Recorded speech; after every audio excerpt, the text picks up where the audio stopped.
Hi, I'm Rachel from GridCog, and today I'm going to be talking about the UK's main ancillary frequency markets.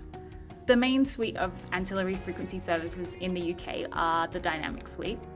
They started with dynamic containment, which was introduced late 2020, and followed by dynamic moderation and regulation in early 2022.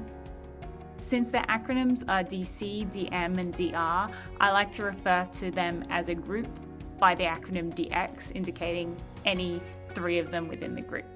DX has a daily auction, which is run one in 4-hour ether blocks. So there are 6 of these blocks during the day, and they start at 11 p.m. at night.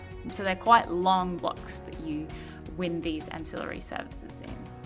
All of these services share a deadband, and the deadband is the frequency range at which you're close enough to 50 Hz that you're not required to respond to frequency to do any stabilization actions. The value that you're outputting within the deadband is called the baseline, and it's easiest to think of the baseline as being at 0, indicating you're not outputting anything at all. However, it is possible to shift that baseline to another value and to move the central point at which you respond to frequency around any stable power output. If frequency extends outside the deadband, that's when assets need to start to respond. And the response for dynamic regulation is the simplest because it's a straight line.